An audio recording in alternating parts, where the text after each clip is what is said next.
ang inaaral po natin ngayon ay ang mga libro o sulat na pinadala ni Pablo sa iba't ibang klase ng mga churches. Natapos na po natin yung sulat na sa Galatia at saka kay Pilimon. Tayo ay nasa mga taga-Colossus na. Sige, tuloy natin yung ating pag-aaral last week. Balikan muna natin yung verse na ating pinag-aralan. Ano? So, tayo ay nasa unang kapitulo pa lang ng Colossus kasi po,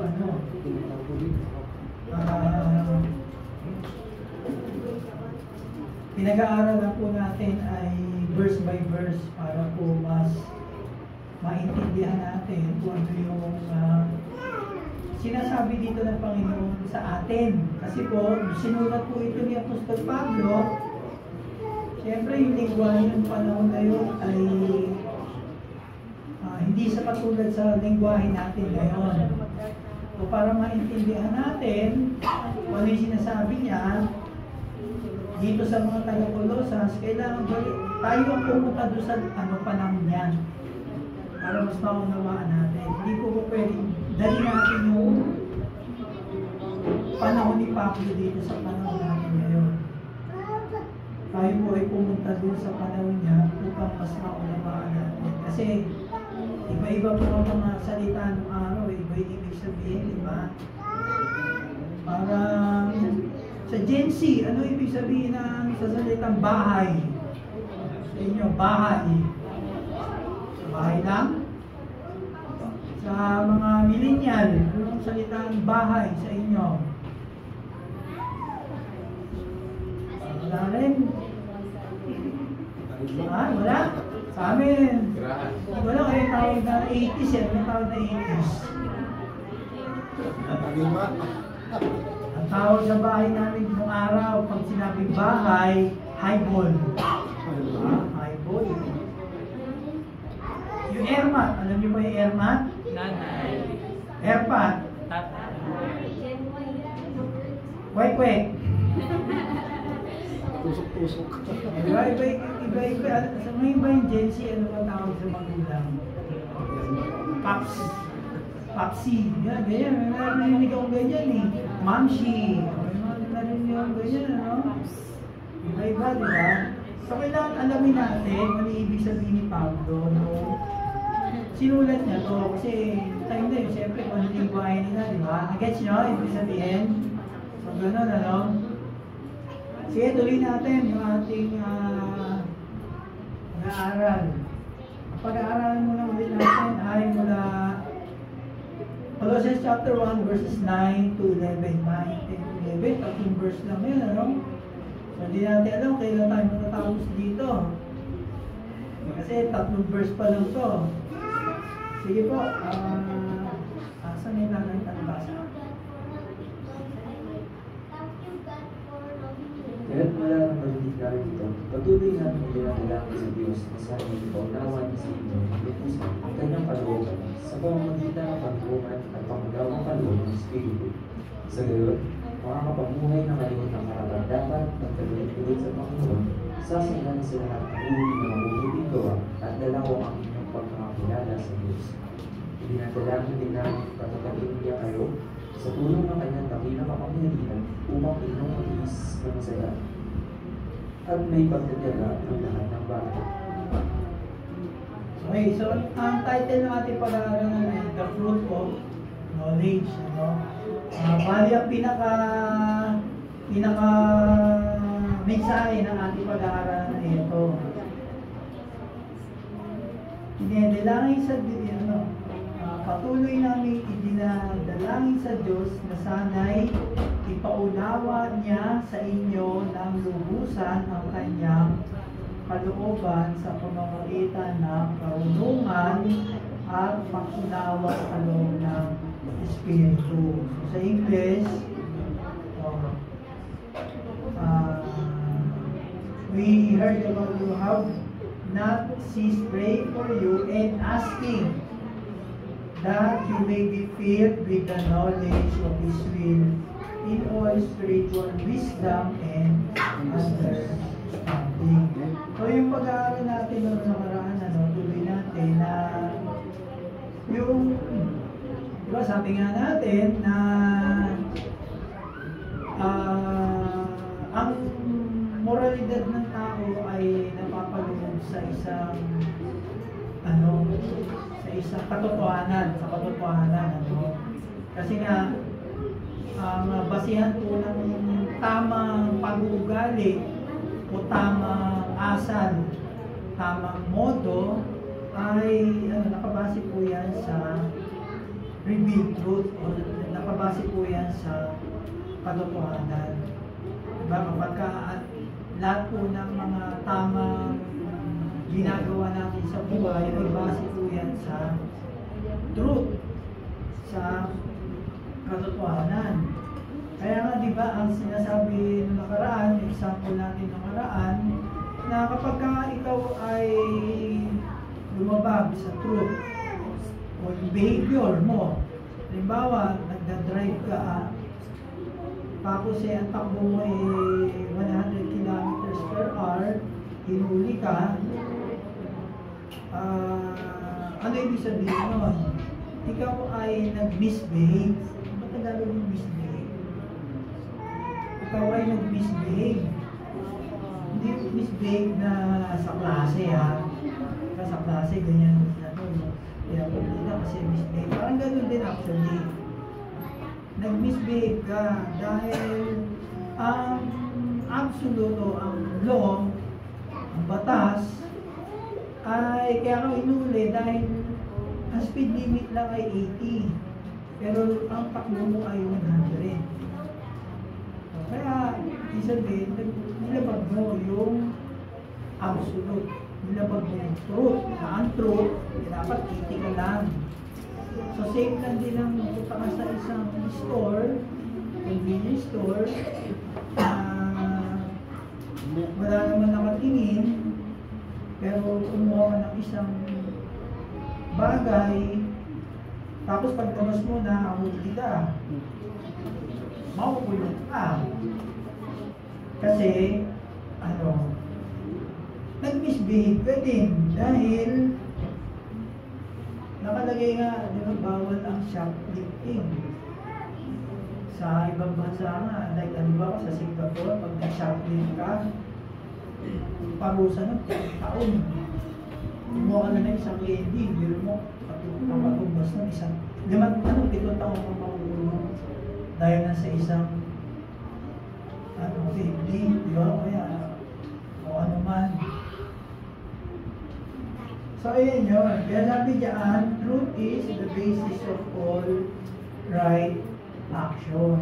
O, tayo daw ay nasa isang society, lipunan, na na may mga karamihan ng mga tao ay nire-reject, ayaw ng absolute, ayaw yung batas. Diba? Karamihan lumalabag sa batas. Lalo na sa panahon natin ngayon, habang tumatagal, ay ang moralidad po ng mundo, ang moralidad po ng mundo ay pabagsak na. So, mas maraming krimen, mas maraming kagutuhan, di ba? So, yung tulad yun, yung sa Israel, sa Iran, patuloy po natin ipag-pray sila. Yung kababayan po natin na nandoon pa, yan, matubaga, ang moralidad po ng mundo ay pabagsak na. Kasi ayaw nila ng katotohanan. Pero sa pananaw ng isang Kristiyano, ang ating asal ay ano sabi dyan? Ay may kaugnayan sa katotohanan. Diba? Kaya nga po pinag-aaralan natin ito kasi lahat po ng ating mga kailangang malaman upang tayo ay mamuhay ng na ayon sa kalooban ng Diyos. Yan yung sinasabi ko sa verse kanina, di ba? Para tayo ay umaayon sa kalooban ng Diyos, ay malaman natin kung ano po yung malaman, no? Malaman natin, at sa pamagitan ng mga kaalaman na yan, ay maging wisdom o maging prinsipyo. Malaman natin yung mga bagay na yan para ma-convert po natin sa prinsipyo at ito po ay ating ma-apply. Kasi sabi nga ni Pablo doon sa tatlo, yung binasa natin kanina, yung that you may be filled with the knowledge of His will in all spiritual wisdom and understanding. So una, malaman muna natin kung ano yung sinasabi ng Diyos sa salita niya. Pangalawa, ang susunod natin gagawin ay yung kaalaman na yan, i-convert natin sa wisdom. Ano ba yung wisdom?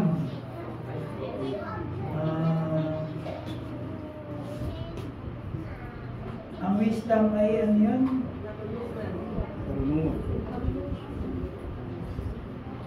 Oo nga, meron akong ginawa dyan.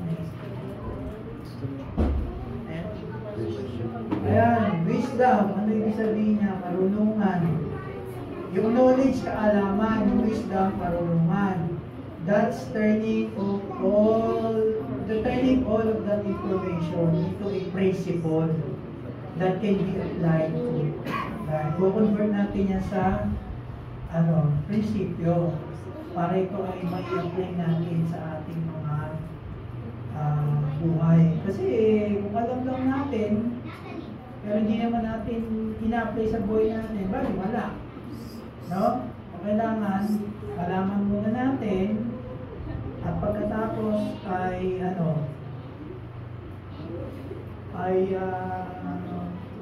malaman natin kung ano yung sinasabi. Then i-convert natin ito sa wisdom or principle, pamantayan ng Diyos, and then tsaka natin siya ikabuhay. Ayan hindi ka mabubuhay kung hindi mo alam ang mga prinsipyo or pamantayan ng Diyos. So lahat po ng mga prinsipyo ng Diyos at pamantayan niya nandito. Kaya di ba, marami tayong mga tanong, ano bang gagawin ko sa mga saboy may asawa, ano bang ginagawa dyan? Di ba, nasa Biblia yan. Ano bang ginagawa, pwede kong sa trabaho ko? Diba? Sa pagiging Kristyano ko, ano bang kailangan kong gawin? So, na-discuss natin last time na lahat po ng ating mga tanong ay ang sagot nandito lahat. So, kaya nga mapapansin natin, diba sa napag-aralan natin na lahat po ng o karamihan po na lahat po ay lahat ng pamantayan ng Diyos ay makikita natin sa salita niya. Ngayon, kapag nalaman natin ito pamantayan na ito, principles na ito ay ating i-apply. So marami pong may mga example tayo dyan dati, di ba? Last time na mga pinakita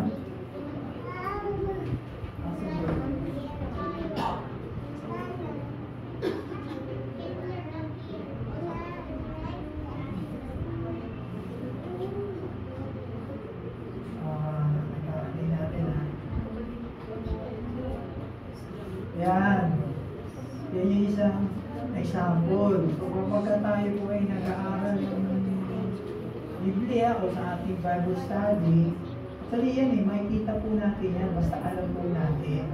Dito tayo nag-tapos last time, di ba? Na pag binasa po natin, halimbawa, yung verse na yan, no? In the same way, we had a affection for you and we were delighted to share with you. Dahil sa laki ng aming pagmamahal sa inyo, hindi namin kami handang ibahagi sa inyo ang magandang balita, kundi maging ang aming buwan. So, ano yung kaalaman dyan? Hindi lang basta ibibigay mo yung gospel, yung magandang balita, kundi pati yung buhay mo. Yun ang kaalaman, yun ang knowledge. So ano yung principle? Ano yung prinsipyo na pwede nating makuha? So para maibahagi mo yan sa salita ng Diyos, baka kailangan makahanap ka muna ng sesyaran mo. Diba? Kasi hindi mo ibabahagi yan, hindi mo mapakita yung pag-ibig mo sa tao kung wala kang kaibigan o tao na babahagingan ng Ebanghelyo. So ano yung spiritual understanding or yung application? Ano yung kailangan mong gawin? So para makapag-bahagi ako ng salita ng Diyos, may kapitbahay ako, hindi lang ko siya sesyaran dyan sa labas, kundi para may pakita ko rin na siya ay mahal ko, imbitahan ko siya sa bahay na pagkakutan. Then, pag inaimbitahan ko na, tsaka ako ibabahagi. Nagets nyo? Sa una, parang mahirap, ano? Pero, patuloy na mag-aral kayo, patuloy na binabasa niyo, pinag-aaralan niya, may madali na. Kasi basta alam niyo yung kaalaman, ano bang yung knowledge. Ito yan, knowledge. Tapos ano yung pwede kong maibuo ng prinsipyo at paano ko ito i-apply. Yan lang, yan.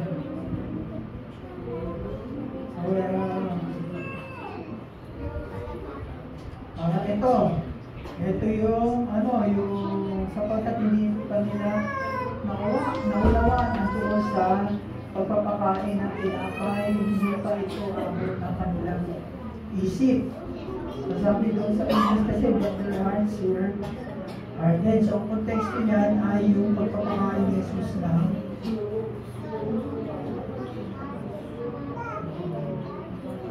actually, ito yung nagkakad siya sa tubig. Pero kung babasahin mo yung mas nauna pa doon, yan yung nagpakain siya ng 5,000. Pero ang tanong doon, kailan nangyari yun? Kailan nangyari? Sabi sa Bible nyo, gano'n pa siya katagal bago nangyari yung lakad siya sa tubig?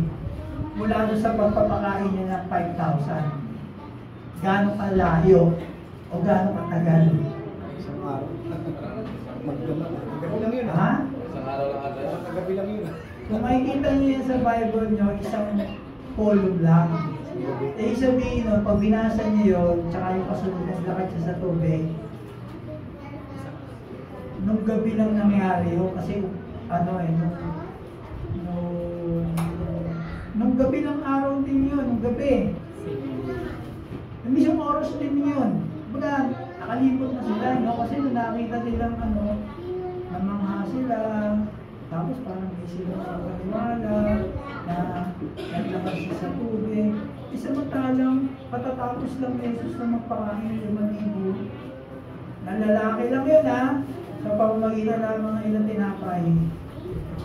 5 at saka 2 isda.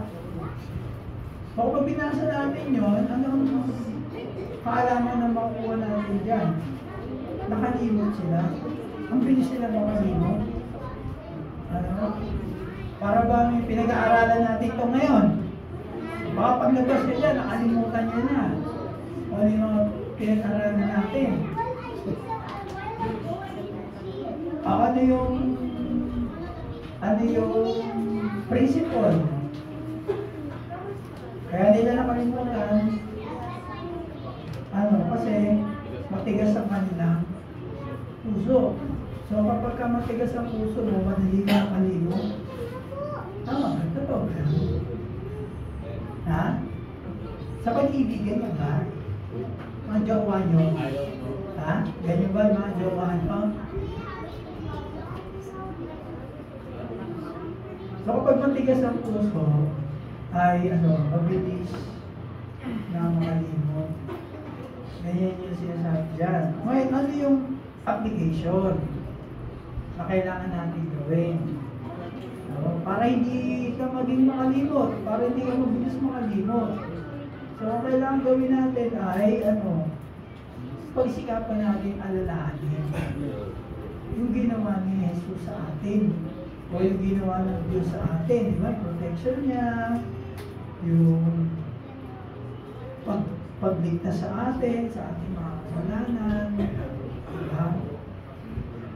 Marami pa iba.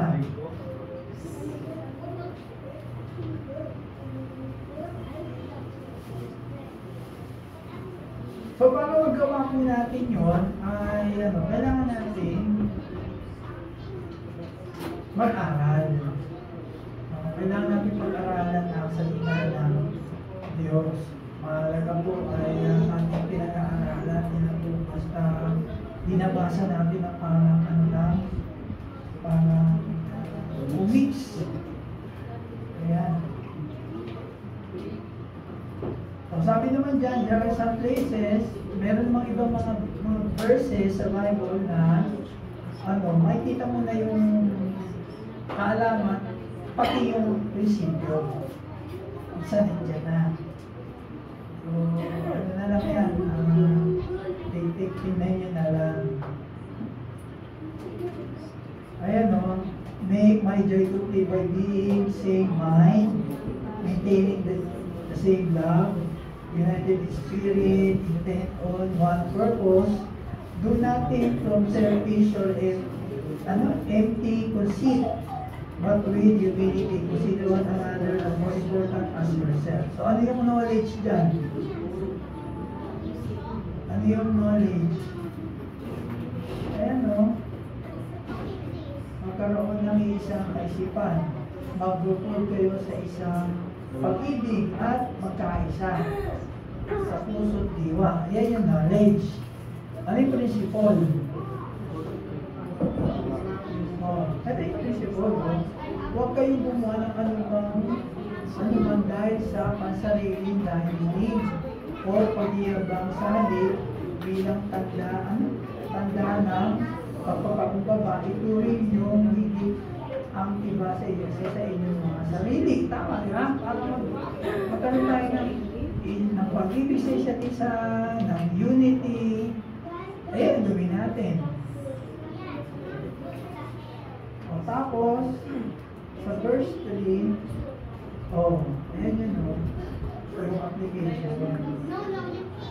Do nothing from selfish or empty. Ito yun. Magyabang sa isa't isa. Tayo ay, sanib bilang tanda na pagpapakumbaba, ituring nyo higit ang iba kaysa inyong mga sarili.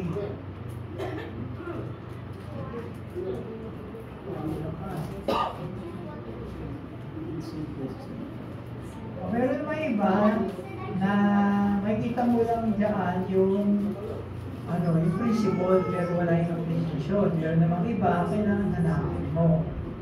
So maraming klase yan.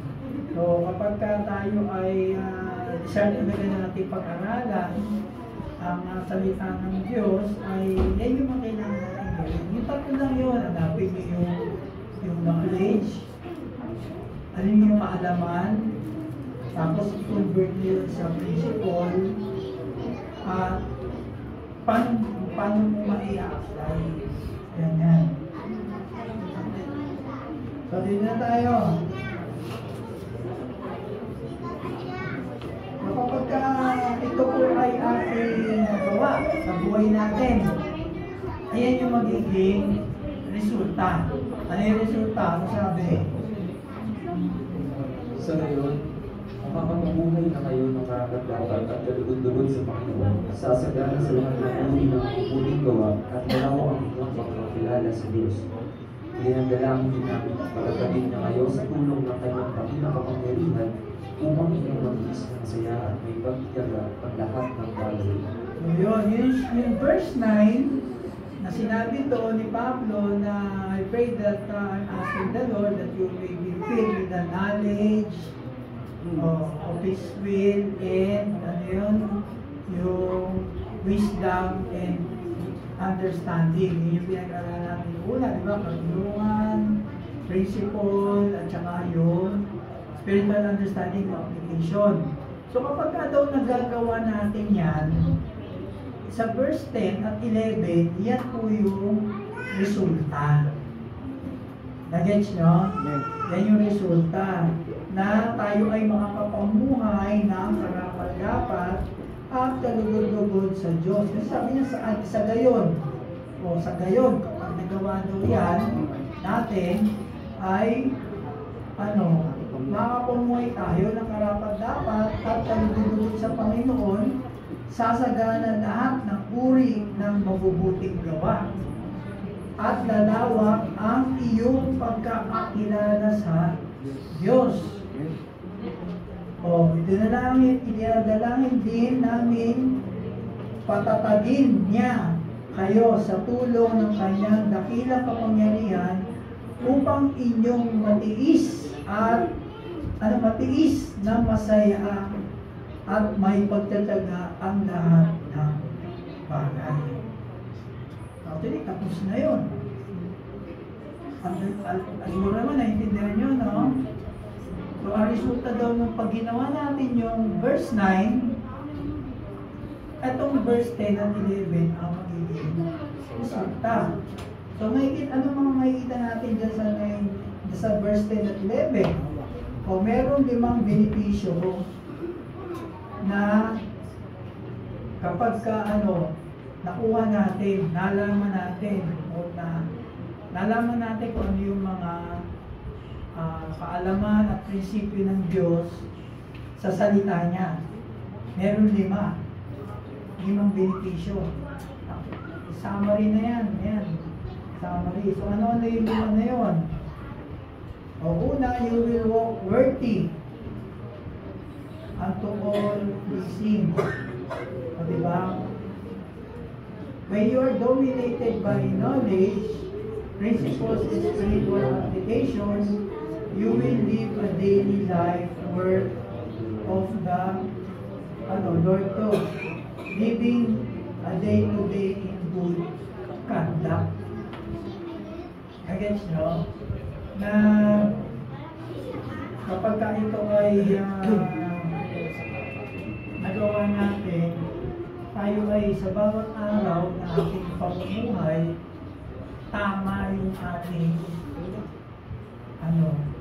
yung asal mo tama, yung behavior mo tama, tapos nagiging karapat-dapat ka na mamumuhay na karapat-dapat ka sa paningin ng Diyos. Kasi alam mo kung ano yung dapat mong gawin, alam mo yung ano yung dapat mong maging ugali, alam mo kung ano yung dapat mong maging action, alam mo kung ano yung maging dapat mong maging modo. Sa araw-araw. Kasi pwedeng may mga araw na bad trip ka, diba? Merong araw naman na masaya ka, merong araw na parang yung binagsakan ka ng pinagsukloban ng langit. Pinagsukloban. Pinagsukloban ka ng langit. Diba? Yung mga ganyan pasan mo ang daigdig. Marami. Pero kapag ikaw ay pagsabing dominated, mas nananaig sa iyo ang pagkakaalaman sa salita ng Diyos. Alam mo yung kanyang mga prinsipyo at ito'y na ipapabuhay mo, ay hindi ka yung mga fake. Paglakad mo sa bawat araw ay right conduct. Conduct yun, ugali ba yun? Conduct? Tama, no? Conduct.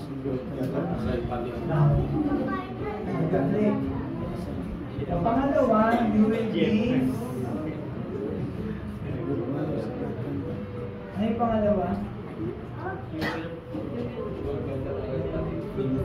You will be fruitful. Kasi so, sa verse 10, di ba, that you will walk in a manner worthy of the Lord.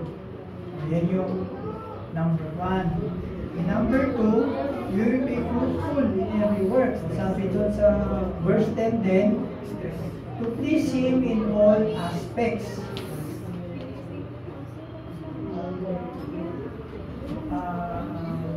To please Him in all aspects, bearing fruit in every good work. Bearing fruit. The result of knowledge is fruitfulness. Kapag nalaman mo daw yan, meron man, alam mo yung mga pamatay ng Diyos, ay ano ka, magiging fruitful ka, mamumunga ka, may unang bunga makikita sa'yo, yun ang mabubuting asal. No? Kasi, meron mga tao, may mga bata, di ba, na kahit asal, ano? Kapag kayo pangit asal, ano kung minsan yung mga pangit ang asal ng mga bata? Ano refleksyon nila? Saan? Kanino? Sa magulang. Ibig sabihin, hindi sila tinuturuan, di ba? Kaya nga pagka ako nga po, minsan pag nakakita ko ng mga bata na yung mga kukulit, tapos yung mga bata pa, mga nagmumula na, gano'n. Pero ito yung mga nakikita ko sa magulang. Kasi ang reflection ng anak sa magulang na nakikita eh. May ginagawa ng anak mo, mga magulang mo ganyan din. No? Kaya yung fruit niyan, mag-multiply din, pero bad fruit. Kaya sinabi ng Panginoon na makikita sa isang tao yung ito ay good fruit at bad fruit. Makikita yan. So kung paano yung asal. So kapag kaalam natin, may kaalaman tayo sa mga pamantay ng Diyos na nakasulat sa salita niya, ay natural, tayo mamuha ng mabubuti. Sabi nga sa Psalms 1, di ba? Planted by the tree na tutulong siya, na malago. Yan yun, sabi sa Psalms 1. So, tapos pangatlo, you will increase in the knowledge of God. Sa verse 10 pa rin. Bearing fruit in every good work and increasing the knowledge of God. Mas makikilala natin ang Diyos kapag nalaman natin yung kanyang pamantayan. Kasi nga sa Tagalog, ang linaw-linaw, di ba? Na lalawak ang inyong pagkakakilala sa Diyos. Kapag tayo ay ginagawa natin yung verse 9, mas makikilala natin siya. Kasi bakit? Dahil, bakit natin siya mas makikilala? Dahil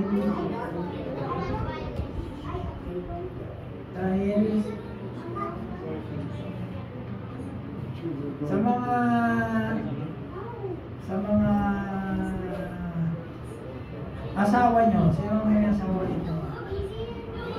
Sino may asawa? Masabi nyo ba na kilala nyo na yung asawa nyo? Ha? Paano niya sabi ko ko? Paano? Kasama araw-araw. Ha? Kasama araw-araw. Kasama araw-araw. Pero ako inaantay na salita eh. Kasama araw-araw. May oras na naman tayo. Tatawag sa tayo. Kasama araw-araw. Ano pa? O sa mga jowa na lang. Jowa. Sino ang mga jowa rito? Jowa. Ha? Tapos lang. Dati store. Paano yung makikilala yung jowa nyo? Ha? Ayun, naminig ko yung yung sagot? Sino yung salita? Lagi mo kausap. Diba? Lagi mo kausap. Kung lagi mo kausap, sa Panginoon naman, para mas makilala mo siya ng lubusan, lagi ka ang Magbasa. magbasa. Ganyan. Para mas, makilala natin ang Diyos. Yan yun. So kapag nakilala natin, nag-increase, lumalago yung pagkakilala natin sa Diyos, tayo ay nag-mamature. No, hindi yung basta, kunyari, bila na lang, hindi ka pinansin. Kasi Kuya Reggie, sinabi ko, Kuya Reggie, sa Pasko, bigyan mo ko ng iPad, ha? Nalala ko dyan. Kasi hindi ko na siya makita. Wala, mahihina ang iPad. Ayoko na dyan sa church na yan. Rin pala yan. Diba? Manipis. Manipis masyado. No? Pero kung kilala niya ako, alam niya na nagbibiro lang ako. Kaya bibigyan niya ako. Ayun, ganun. Nagmamature tayo, hindi tayo nagiging manipis. Hindi ka lang mapansin. Hindi ka lang mapansin sa church. Pinansin niya, Kuya Diyos. Linggo-linggo naman, pinapansin niya ako, pinakamayin ako, hindi ako pinansin. Maganap na ako sa iba. Diba? Hindi nga ako attending speech. Mga ganun ba? Masyado tayong balat sibuyas. Huwag tayo maging katulad ng mga politiko. Ang balat sibuyas. Kailangan tayo ay mag-mature.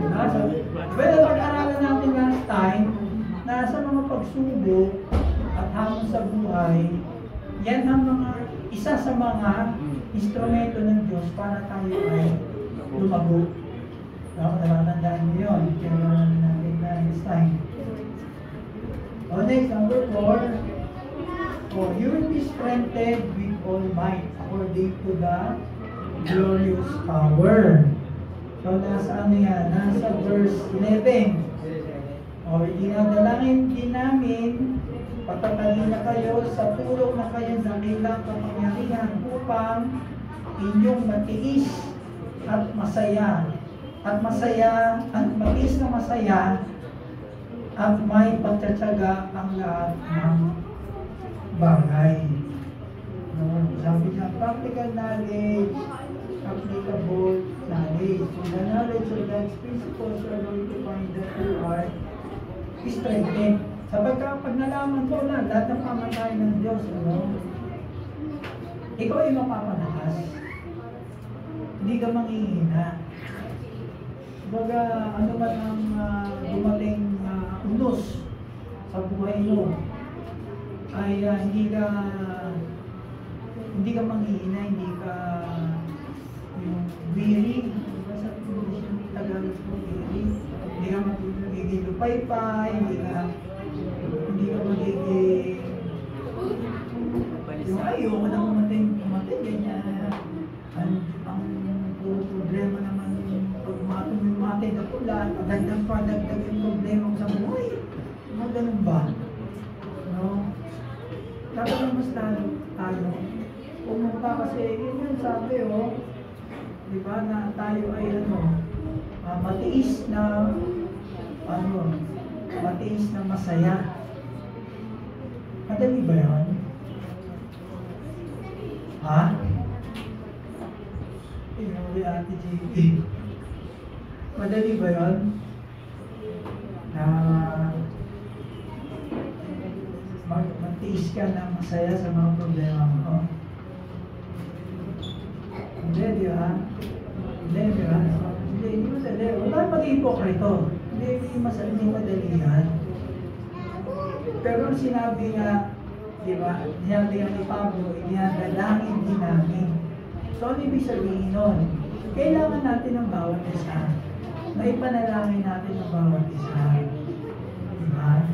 So, ang tawag dyan po ay accountability. Kailangan everyday, pinapanalangin natin ang bawat isa sa atin. Kasi hindi natin alam kung yung mga nangyayari o posibleng nangyayari sa atin sa buong maghapon. Diba? Sa buong araw na yun. Panalangin tayo sa Panginoon. Diba? Sabi nga natin, itong pinag-aaralan natin, may dalawang part. Yung una, itong part na to ay tungkol sa petition, verses 9 to 11. Tapos, yung Thanksgiving, next week, verses 12 to 14. So, ang panalangin po kayo nahati sa dalawa, petition at saka Thanksgiving. So, dito, ito yung pinag-aaralan natin ay tungkol na sa petition. Yung petition, yung, di ba, yung kabisado ko, yung Philippians 4, 6 to 7. Sabi doon, Do not worry about everything. Instead, pray God about everything. Tell God what you need and thank Him for all He has done. Tagalog. Hindi ko masyado. Mahaba ang Tagalog. So, yan. So, okay. Ibig sabihin dyan, tayo ay mapapalakas. No, with all might. Hindi po ito yung mapapalakas na physical na. Ito po yung mapapalakas yung ating pananampalataya sa Diyos, yung ating tiwala sa Diyos, yung ating spiritual. Mapapalakas yan. Kapag alam natin, nalaman natin ang pananampalataya ng Diyos at ito ay ating nagagawa na apply. At ang lima, you will gain endurance. So, for attaining of all perseverance and patience. I don't know, what is the thing that helps you endure the trial? Para daw endure,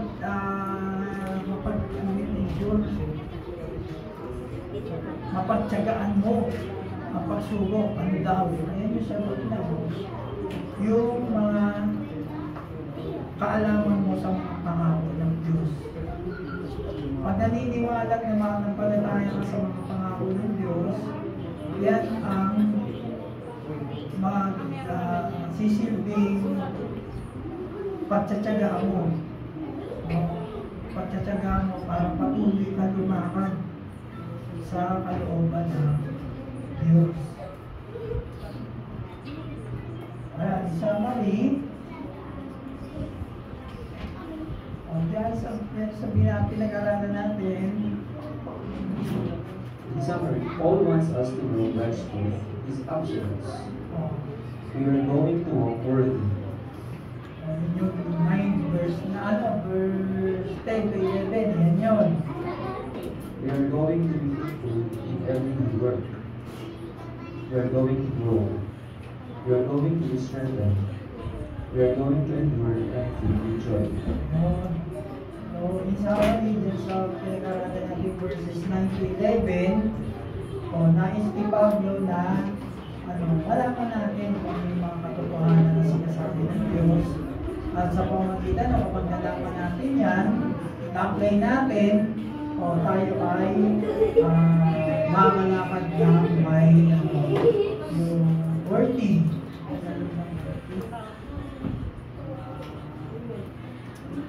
Karapat-dapat. Karapat-dapat. Tapos ano pa, tayo ay magiging fruitful, mamumunga. Diba? Kasi pagka alam mo yan, alam mo yung prinsipyo ng Panginoon sa discipleship, sa pagbibigay, diba? Sa pag-share ng gospel, sa pag-aaral ng Diyos, pagka-Sunday, ano ba yan, pagka-Bible study, diba? So, malalaman natin yan at tayo yung lalaro. Malalaman natin yan. Kasi we are going to grow at tayo ay mapapalakas sa lahat po ng mga trials ay pag alam natin yung pamatay ng Diyos tayo mapapalakas sa pamuli kapag tsatsagaan natin tayo, tsagaan tayo kapag tsatsagaan natin ang lahat ng bagay ng kahirapan ng may kagalakan at ang paghihirap sa buhay ng may kagalakan. So, hanggang dyan, paano daw natin paano daw, how do we get that kind of living? Paano daw tayo mamumuhay para makita natin yan, makuha natin yan, ano gagawin natin? Ano sabi? Tayo ay mapuspos ng kaalaman ng Diyos.